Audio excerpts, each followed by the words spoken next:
Mari Sahiba. Thank you, Honorable Speaker Sahab. I wanted to bring to the attention of this August House a very important issue that we are all concerned about, sir. As you know, कि पाकिस्तान को इस वक्त एक cyclone का सामना है, बहुत ख़तरात हैं, सिवियर डैमेजेस के और जान के हवाले से भी हम बहुत फ़िक्रमंद हैं कि किस तरीक़े से लोगों की जानों को बचाया जाए। सर, आप जानते हैं कि सिंध हुकूमत कल से बहुत ज़्यादा एक्टिव भी नज़र आई। परसों से वार्निंग्स तो पर 2-3 दिन से थी, लेकिन कल सीएम सिंध, उनके कैबिनेट के अरकान, honorable MPAs, honorable members of the National Assembly, they've been out in their constituencies wherever the cyclone is going to, God forbid, hit. Sir, 3 इलाके, 3 डिस्ट्रिक्ट्स तो इस वक्त बहुत हाई अलर्ट पे हैं, जिसमें सुजावल सबसे ज़्यादा ख़तरे का सामना जो है उसको है। सर, बदीन है, ठट्ठा है, कराची के अंदर sir 100 millimetre rain is expected, God forbid. इसके अलावा सर विंड्स जो हैं वो 70 to 100 किलोमीटर्स की रफ्तार से विंड्स आर एक्सपेक्टेड।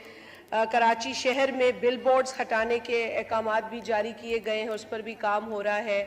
और बहुत ज़्यादा वार्निंग्स जो हैं वो दी जा रही हैं, और वो वार्निंग्स किसी को डराने के लिए नहीं है सर, बट फैक्चुअल जो इस वक्त सिचुएशन है, बिकॉज कल जो था उस साइक्लोन का ख़तरा वो एक्सट्रीमली सिवियर था, आज भी सर वो वेरी सिवियर है और कल severe.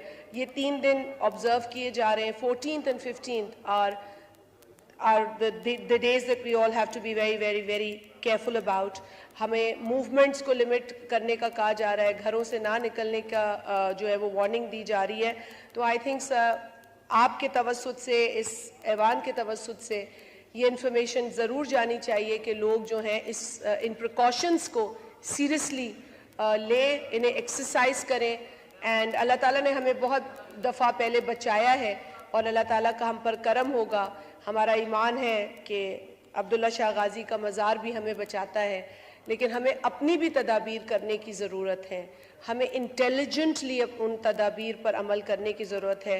It will not be good कि अगर हम आज सोचें कि जी ये वार्निंग कोई बड़ी बात नहीं है। So we'll all have to take those measures. Government सिर्फ वार्न करती हैं, लेकिन मुझे कल ये इन्फॉर्मेशन मिली है कि गवर्नमेंट ऑफ सिंध सिर्फ वार्न नहीं कर रही, वो एफर्ट्स ले रही है एवैक्यूएशन के, और 80,000 से लाख बंदा जो जहाँ पे ये हिट करेगा वहाँ से एवैक्यूएट कराए गए हैं, और वो प्रोसेस जारी है। तो सर, मैं चाहूँगी कि इस ऐवान में दुआ भी कराई जाए कि हमें अल्लाह ताला बचाए इस बड़ी आफत से। अल्लाह ताला पूरी दुनिया को बचाए, किसी भी मुल्क और किसी भी कौम के लिए हम नहीं चाहेंगे, पर हमें अपने मुल्क को, अपने लोगों को इससे बचाने के लिए दुआ भी करनी चाहिए और तदाबीर करनी चाहिए, और जो ऐलान है, जो वार्निंग्स हैं, उस पर सख्ती से अमल भी करना चाहिए। तो हम सिंध और बलूचिस्तान की हवाले से दोनों जो सूबे हैं उनमें जो भी तदाबीर और सेफ्टी मेजर्स किए जा रहे हैं, लिए जा रहे हैं और बताया जा रहा है, तो आपसे गुजारिश है कि आप भी एक स्टेटमेंट ज़रूर दें कि लोग अमल करें। जितना ज़्यादा हम लोगों को भी इनकरेज कर सकते हैं अमल करने को, बिकॉज इस वक्त हमें सुनना है हर एडवाइस को, हर एक्सपर्ट को, और एडमिनिस्ट्रेटिवली जो बात हो रही है। और मेरा ख्याल है जो यहाँ पे भी तजवीज़ आई है, मेरा ख्याल है Sindh government will be happy too, because आपने देखा है कि किस तरीके से सिंध गवर्नमेंट सीरियसली इस पर काम कर रही है।